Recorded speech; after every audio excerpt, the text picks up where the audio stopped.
Je vous Bonjour. écoute.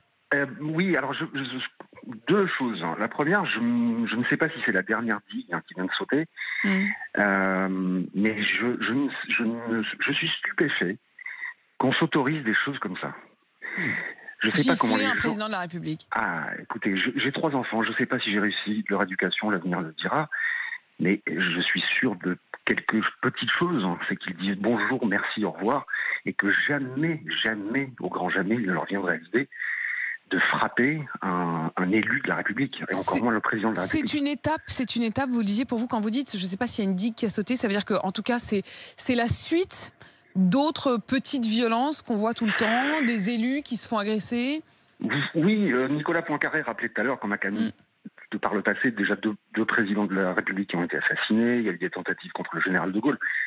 La violence envers les politiques est pas née hier, mais je sais pas, j'ai l'impression que ça, ça commence insidieusement quand on appelle le président de la République Macron ou Sarko.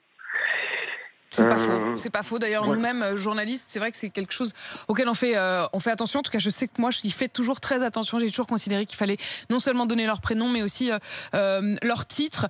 Même si parfois, c'est vrai que c'est un peu fastidieux, mais c'est important. Ça commence par ça, en fait, Pierre. Oui, moi je sais que j'ai toujours eu un profond respect pour quelque chose de tout à fait anodin de la part du journal Le Monde, Oui, qui n'appelait pas Bill Clinton, mais Monsieur William Clinton.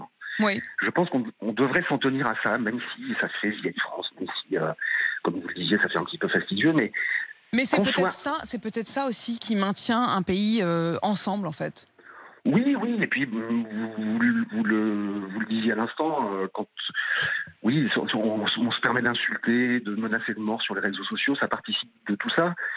Mais je n'arrive pas à comprendre comment on a pu dévaluer à ce point-là le respect envers nos Pierre, élus. Pierre, Oui, vous êtes manager en boutique, c'est ça ce que je lis. c'est ça. Donc vous êtes aussi au contact de la clientèle, des gens qui passent. Est-ce que vous avez le sentiment que cette violence, elle s'installe dans le pays, ou ça reste pour vous quelque chose, quand on entend Emmanuel Macron qui lui-même veut relativiser et dit c'est un cas isolé, est-ce que vous avez le sentiment que la violence, vous la voyez même sous vos fenêtres, dans votre boutique? Ah ben, vous employez exactement les bons termes. Je suis sur une rue très très passante de Paris et Oui, j'ai vu les choses s'envenimer très très rapidement, notamment oui. depuis le premier confinement.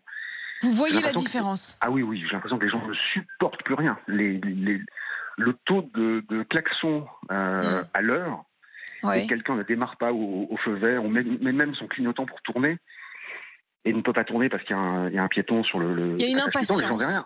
Ah mais Hmm. les gens viennent aux mains. J'ai vu des bagarres parce que quelqu'un a mis du temps à tourner à droite. Oui, c'est vrai que ça devient insupportable et ça, c'est quand même aussi un climat dans lequel ça prend part.